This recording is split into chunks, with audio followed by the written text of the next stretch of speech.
السلام علیکم ورحمۃ اللہ وبرکاتہ۔ ناظرین کرام، تجوید القرآن کلاسز کا سلسلہ جاری ہے۔ خاکسار آپ حضرات کی خدمت میں ایک اور کلاس کے ساتھ حاضر ہے۔ ناظرین کرام، آج ہم سورۃ الاعراف کے رکوع نمبر 14 کی تلاوت سنیں گے۔ حسب سابق تلاوت کے بعد چند قواعد کی دہرائی کریں گے۔ اب ہم شروع کرتے ہیں سورۃ الاعراف کے رکوع نمبر 14 کی تلاوت۔ اعوذ باللہ من الشیطان الرجیم،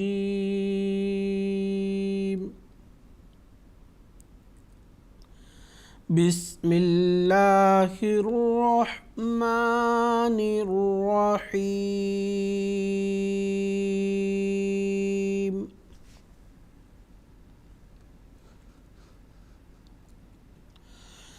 قال الملأ من قوم فرعون إن هذا لساحر عليم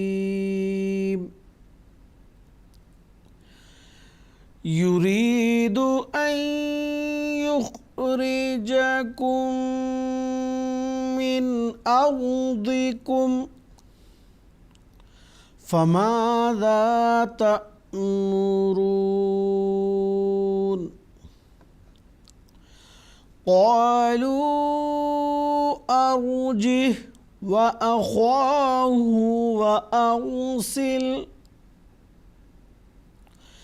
وأرسل في المدائن حاشرين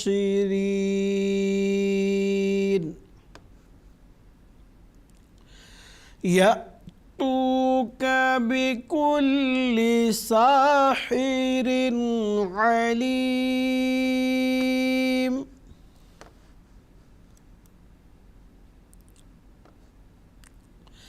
وجاء السحرة فرعون قالوا إن لنا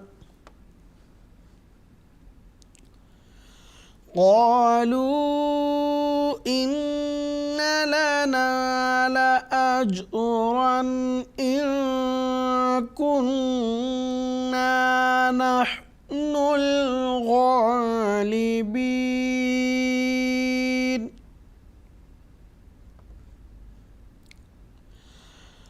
قال نعم وإنكم لمن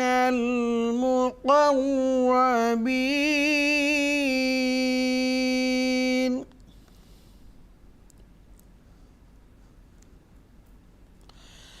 قالوا يا موسى إما أن تلقي وإما أن نكون نحن الملقين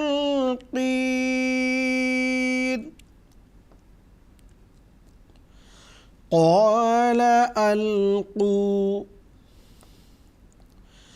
فلما ألقوا سحروا أعين الناس واسترهبوهم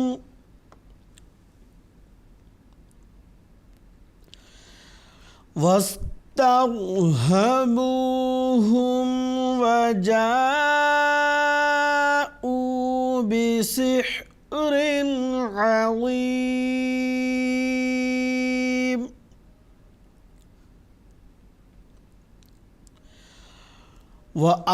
وأوحينا إلى موسى أن ألق عصاك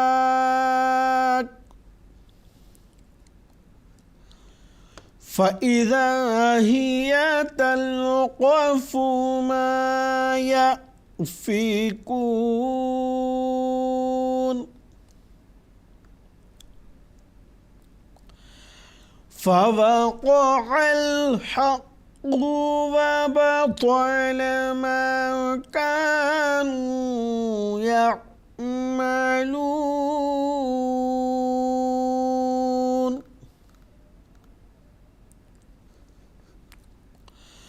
فغلبوا هنالك وانقلبوا صاغرين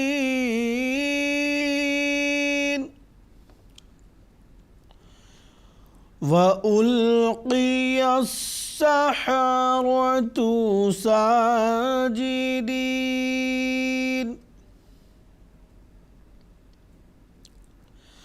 قالوا آمنا برب العالمين رب موسى وهارون قال فرعون آمنتم به قبل أن آذن لكم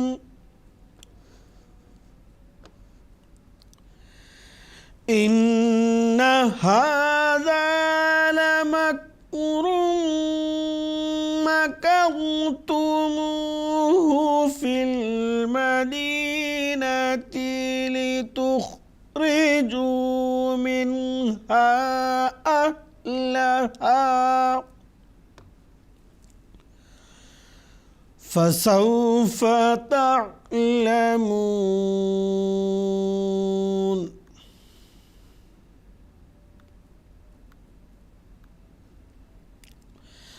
لأقطعن أيديكم وأرجلكم من خلاف ثم لأصلبنكم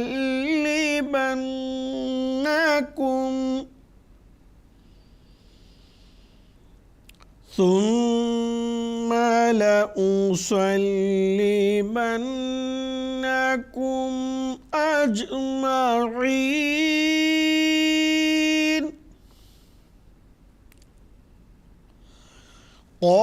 قالوا إنا إلى ربنا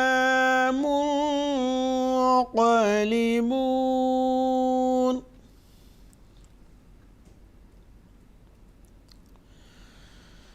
وما تنقم منا إلا أن آمنا بآيات ربنا لما جاءتنا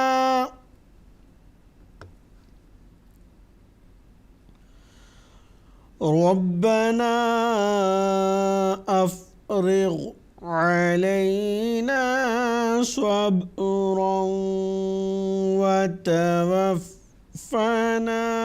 مسلمين.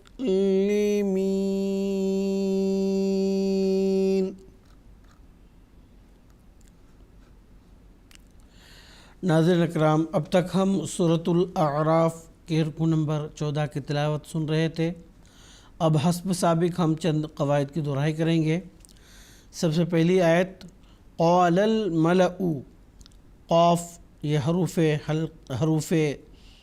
پر یعنی مستعلیہ میں سے ایک حرف ہے جو ہمیشہ پر گول ادا کیا جاتا ہے، تو اس کو ہم گول پڑھیں گے قال اس کے بعد من قومی، نون ساکن کے بعد حروف اخفا میں سے ایک حرف آیا ہے تو نون ساکن کا یہاں پہ اخفا ہوگا، یعنی نون ساکن کی آواز مکمل ادا نہیں ہوگی بلکہ پوشیدہ ادا ہوگی، اور پوشیدہ یعنی نون کی جو آواز ہے وہ مخفی ہوگی اور ساتھ میں ایک الف کے برابر غنہ کی آواز، نون غنہ جس کو ہم کہتے ہیں۔ اس کے بعد من فرعون ان ھذا، انا میں جو نون مشدد ہے تو یہاں پہ اس کو ایک الف کے برابر غنہ کی آواز کے ساتھ پڑھیں گے۔ ھذا میں ذال کو نرمی کے ساتھ ادا کریں گے۔ ساحر میں سین کو تھوڑا سختی سے پڑھیں گے، سین اور ثا جس پر 3 نقطے آتے ہیں، ثا، ان دونوں میں فرق یہ ہے سین سختی کے ساتھ پڑھتے ہیں اور ثا جو ہے نرمی کے ساتھ، تو اس لحاظ سے میں نے کہا سین کو تھوڑا سختی کے ساتھ پڑھیں گے۔ اس کے بعد ساحرن، را کے اوپر 2 پیش ہیں، تنوین ہے، تو اس کو ہم پر ادا کریں گے، کیونکہ قاعدہ یہ ہے کہ را پر 2 زبر یا 2 پیش یا زبر یا پیش ہو تو اس کو پر پڑھتے ہیں۔ اب یہاں پہ جو تنوین اس پر آیا ہے اس کا یہاں پہ اظہار ہوگا، یعنی مکمل تنوین کی آواز کی ادائیگی ہوگی، کیونکہ آگے حروف حلقی میں سے ایک حرف عین آیا ہے۔ اس کے بعد علامت وقف آیت آ جانے کی وجہ سے ہم نے یہاں پہ وقف کر دیا۔ وقف کرتے ہوئے آخری جو حرف ہے یہ چونکہ متحرک ہے تو قاعدہ وقف کے مطابق اگر آخری حرف متحرک ہوتا ہے تو اس کو ہم ساکن کر کے وقف کرتے ہیں، تو اس کے مطابق ہم نے وقف تو کر دیا۔ اس سے پہلے جو یا ساکن جس کو حرف مد بھی کہیں گے یہاں پہ، تو اس کو ہم عام جس قدر کھینچتے ہیں اس سے زائد کھینچیں گے، اس کی وجہ یہ ہے کہ یہاں پہ مد عارض کا قاعدہ لاگو ہوتا ہے۔ اگلی آیت یرید، اب دیکھیں سب سے آیت کی جو سب سے پہلی جو پہلا جو حرف ہے اس پر تشدید آیا ہے، اس کی وجہ یہ ہے اگر کوئی ان دونوں آیات کو آپس میں ملا کے پڑھنا چاہیں گے تو ان کے لیے یہ ایک اشارہ ہے کہ آپ جب ملا کے پڑھیں گے تو آپ پڑھیں گے اس طرح سے کہ علیم یرید، یعنی میم پر جو تنوین ہے اس کا ادغام یا میں ہو جائے گا، تو اس کے لیے یہاں پر تشدید پہلے سے دیا ہوا ہے۔ اگر ہم اس کو الگ الگ کرتے ہیں تو اس تشدید کو ہم نہیں پڑھیں گے، تو چونکہ ہم نے پہلے وقف کر دیا تھا اس لحاظ سے ہم اس کو یہاں پہ پڑھیں گے، ان تشدید کو تو پڑھیں گے یریدو۔ اب را کے نیچے کسرہ ہے، زیر ہے، تو اس کو ہم پرنے پڑھیں گے، باریک پڑھیں گے۔ آگے ان یخرجکم، نون ساکن کے بعد حروف یرملون میں سے ایک حرف یا آیا ہے تو نون ساکن کا ادغام یا میں ہو گیا اور ایک الف کے برابر غنہ کی آواز بھی یہاں ہوگی۔ یخرجکم، خوا جو ہے یہ حروف مستعلیہ، یعنی وہ حروف ہمیشہ پر پڑھے جاتے ہیں، ان میں سے ایک یہ حرف ہے، تو اس لیے یہ جس کسی بھی حالت میں ہو، یعنی زبر، زیر، پیش، جزم، جس کسی بھی حالت میں ہو اس کو ہم پر پڑھیں گے۔ یخری، اس کے بعد را، اس کے نیچے کسرہ ہے تو اس کو باریک پڑھیں گے۔ جکم من، اب پہلے میم ساکن کا ادغام آگے میم میں ہو گیا ہے، دونوں میم ایک ساتھ ہو گئے ہیں تو ادغام کے ساتھ ساتھ یہاں پہ ایک الف کے برابر غنہ کی آواز بھی ہوگی۔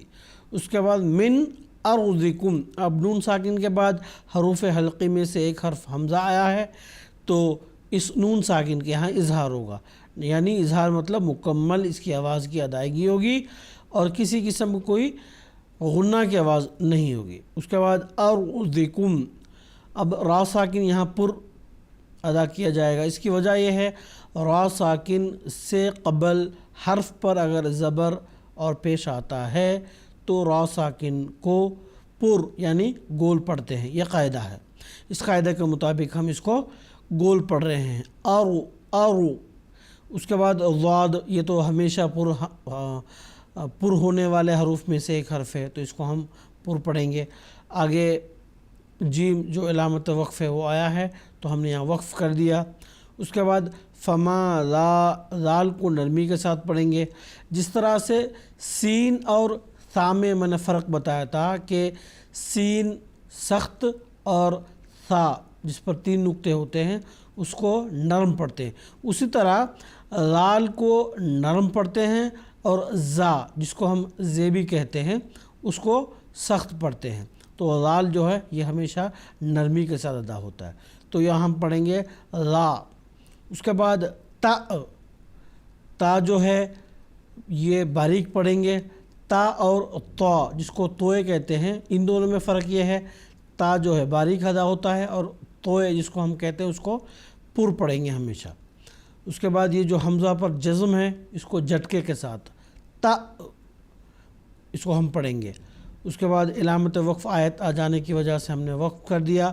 قواعد وقف کے مطابق آخری حرف اگر متحرک ہوتا ہے اس کو ساکن کر کے پڑھتے ہیں، اور اس سے پہلے اگر حرف مد ہے تو اس کو لمبا اور مزید کھینچ کر پڑھتے ہیں مد عارض کے قاعدہ کے مطابق. تو ناظرین کرام، آج کی کلاس میں بس اتنا ہی. انشاءاللہ اگلی کلاس میں پھر ملاقات ہوگی. السلام علیکم ورحمۃ اللہ وبرکاتہ.